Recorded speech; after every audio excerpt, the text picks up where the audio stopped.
Hi, I'm Jack with healthonmyhome.com. Have you ever noticed annoying little dark dots of mold or something like that on the bathroom surfaces? Maybe you've even used some bleach to clean those because you've heard that black mold might be really bad for us. We'll cover the use of harsh chemicals in later videos, but in this one I want to look into addressing it closer to the root. I want to venture to say that the way to prevent surface moisture and mold in bathroom is to have your bathroom dry out as quickly as possible after you take a shower or a bath. That will also help moisture not to get further in and rot out the structural members. Investing $200 to $300 in supplies might save you tens of thousands of dollars in bathroom remodel in the future. I was told that the going rates for bathroom remodels in our area have gone up so much that it might be impossible to remodel even a small bathroom for less than $40,000. That seems like a crazy amount of money. That's like an annual salary. I don't want to work for a year to remodel a bathroom. I'd rather work for half a day and install a bath fan setup that will keep my bathroom dry and prevent condensation and mold. Are you wondering if it's really that hard and deserves a whole separate video? Surprisingly, yes. You know how often I see good bath fans properly installed on existing houses? In my whole career, it happened a handful of times, among thousands of fans that were messed up. Bath fan install seems to be really hard, but I believe that it's only because people did not get a few important pieces of information. I hope I can fix that and turn your bath fan replacement into smooth sailing. Okay, let's start with something glaring that often doesn't work well in bath fans. Controls. In most bathrooms, you'll find two switches, one for the light and one for bath fan. Sometimes they might even be just the same switch that turns both the light and the bath fan together. Even before I got into this industry, I was wondering how it was meant to be used. You turn on the bath fan before you start showering, and when you're done, do you shut it off or do you leave it on? What if you go to bed after that? Do you leave it running all night? What if you forget to turn it on when you shower? This design just seems to be really imperfect. I want my bath fan to stay on for half an hour to an hour after I shower. I also ideally want it to turn automatically on if I shower and forgot to flip it on. Why do we put bath fans on regular light switches? That makes no sense. The reason is simple. People who build houses don't live in those houses, and a light switch costs $1, while a timer costs at least 10 times as much. And as long as we, the consumers, don't ask for better products, we'll be getting the cheapest stuff that doesn't serve us. Fortunately, all of those controls are readily available these days and aren't hard to install. That's why I did in my own house. I built what I consider an ultimate bath fan setup. I can set a timer for it to run for a while after a shower, and it has a humidity sensor, so if someone's showering and forgot to turn it on, it will come on by itself. It also has controls that allow me to use it for whole house ventilation. I would advocate a setup like that. The controls will cost less than $100 in materials, but can really save you a lot of headaches and tens of thousands of dollars in remodeling down the line. The switches that I'm familiar with that work well enough are: 1. Panasonic condensation switch that replaces light switch and has a condensation sensor, so it will turn on the bath fan when it gets humid. 2. Many Panasonic fans come with an option to add modules, such as ventilation control and humidity sensor right inside the fan. 3. Smart Exhaust is a wall switch that is pretty much the workhorse the contractors use to meet ventilation requirements. It's very reliable and simple, but does not have humidity sensor. It does have a delay dial, so it stays on for some time after you shut it off. There are more controls in this field, and now many more are entering the market, but a lot of them are pretty rare and I don't have first-hand experience with them. I'd love to get my hands on all of them that I could get and do a separate video comparing them. If this project takes off, I might be able to do that. Okay, now about actual bath fans. I've been periodically checking out bath fans at Home Depot, just seeing what kind of fans they sell. You'd think that they would have at least some decent fans among the 15 or so fans that they have in their lineup. You'd be wrong. In all the years, and to the present day, the spring of 2020, They don't carry a single bath fan that I would recommend or endorse. It might be surprising, but I'm not exaggerating at all. Home Depot currently does not have a single good bath fan in their store. Let that sink in. Okay, you might be going now, Jack, what's so wrong with the fans that they sell? A bath fan is a bath fan. How much can they differ after all? The answer is hugely. And the reasons why they don't carry good bath fans are the same again. Because builders are choosing bath fans for the houses that they build, and they won't have to live in them. Their primary incentive is to spend the least amount of money on it. And as long as we don't understand the difference between good and bad components and don't ask for better stuff, we'll be living with poorly performing things. Good bath fans cost quite a bit more than bad ones, and at that I'm sure is the reason Home Depot doesn't have them. If I were to ask the person in charge of Home Depot inventory why that is, I'm sure they'd say that people would not buy them because of the extra $100 in price. And they are right. So let's change that by asking for better products. Only we can change the market. So what makes a good bath fan? 3 things. Number 1, ability to work continuously for years non-stop if needed. 2, quietness. 3, ability to resist airflow restrictions. That pretty much means having a direct current motor. These motors are able to work much more efficiently, quieter, and longer than alternating current motors. They also have the ability to ramp up their speed up and down, so all the DC bath fans that I know have internal controls that allow them to sense how much resistance to airflow there is and adjust the speed to keep up the airflow consistent. It all sounds confusing and overwhelming. How do you buy a bath fan that's a good one?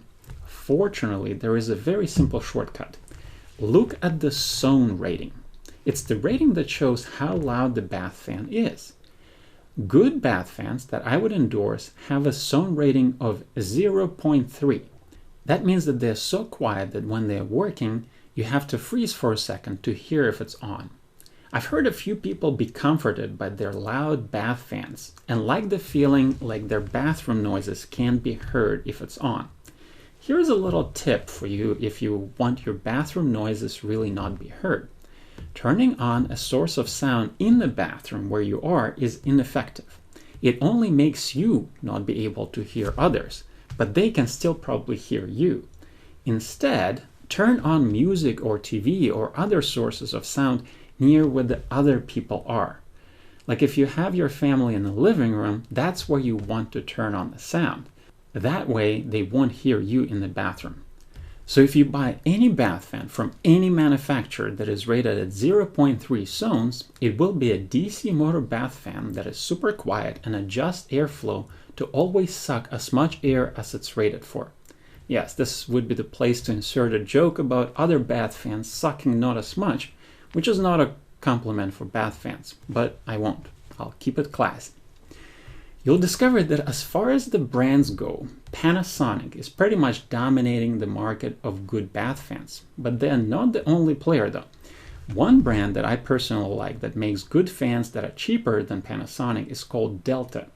Combining a Delta fan with Panasonic wall switch might be one of the simplest, affordable, and high-performing combinations in my book. You'll notice bath fans have different ratings as far as how much air they move. Most common are 50, 80, and 110 CFM. CFM means how many cubic feet of air the fan moves in 1 minute. Often you see some claims that you need to size it based on the size of your bathroom.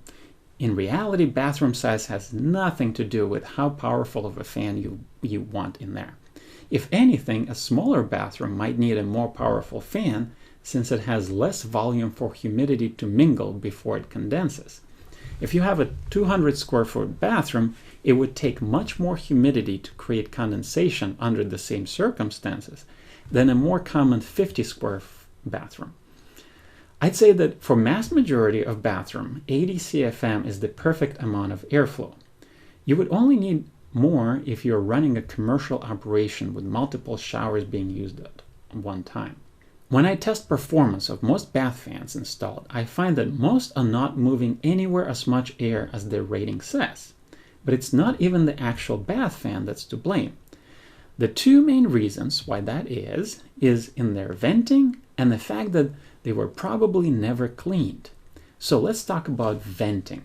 This truly happens to be the Achilles heel of bath fans. Venting is the pipe, or technically duct, that leads the air that the bath fan is exhausting out of the house. If your bath fan is in the attic, you don't want the air that it takes out of the house to be blown into the attic and potentially cause mold, so the duct takes that air to the outside. If your bath fan is between the floors, it also has an air duct that takes the air to outside, and in that scenario, it's even more critical that it's in good shape. Bath fan ducting is probably the most important and overlooked part of bath fan installation. Venting of bath fans, just like venting anything else, kitchen fans, dryers, air ducts for furnaces, is not like children's game where you need to draw a path through a maze with a continuous line. The key for good venting are as short as possible and as straight as possible. Also, thicker is better and hard pipe is preferable to flex duct. Making sure it's put together solidly and ideally even insulating the duct is the way to go. Insulation would prevent condensation inside the duct. Let me reiterate what I'm saying here. If you install a bath fan, expect to spend more effort venting it than installing it. That's the correct effort distribution if you're doing it right. You want to create a path of air being exhausted to the outside that is as short as possible, has as few turns and bends as possible, because they really create restrictions and slow down the air. Use pipe of larger diameter. Definitely never use 3-inch ducts. 4 is minimum, 5 is preferred, 6 is even better. And prefer metal duct to the plastic flex thing. If you're using flex, make sure it's fairly straight and not snaking around all over the place. Don't vent it into the eaves. Going through the roof is best, but if you don't want to deal with making holes in the roof, take it to a gable wall if possible. Next good subject to mention is the location of the bath fan. Ideal place to put it is right above the shower or bathtub. You want it to suck out humidity as close to the source as possible. But don't sweat it if it's hard to do. Probably not worth relocating a bath fan if it's not right above the shower. But if you are selecting a new location, put it there if possible. And now a critical subject to cover: maintenance of your bath fan. Installing it is a big achievement, but if you never clean it, it will be rendered a useless noise-making machine in about 5 to 8 years, especially if it's used for ventilation. I would say you want to clean it once or twice a year. A great indicator that it's time is when you see a lot of dirt build up on the exterior grill. Don't just clean off the cover and call it good. The most important part to clean is the squirrel cage looking thing inside. That's the part that's actually pushing the air. Using an old toothbrush, or even better, a mascara brush that you bend to an L shape, perhaps together with the hose of a vacuum, is a good combination. If you want to go further and a handy, you can take the whole insides of most of those fans out by taking out 3 screws. Then you can take it further apart and clean really well without dirt falling into your face. There is one exception though, to all the exhaust fans that I want to mention. There is a place where it's perfectly appropriate to put in the cheapest, noisiest, and crappiest of fans you can find and perhaps just plug it instead of venting it at all. Laundry rooms. There is a code requirement in many places to put an exhaust fan above washer and dryer. It's a completely ridiculous and unproductive requirement that achieves nothing. That fan will never be operating, and saving every last penny on it is your best bet. I have a sense that I may need to go more in depth in additional videos about this topic, but this seems like a good start of covering the basics. One thing I haven't mentioned yet while talking about airflows and bath fans is humidity, as in controlling humidity in your whole house, not just the bathroom. Let me dedicate the next video to it. This was Jack with healthofmyhome.com. Thank you for watching.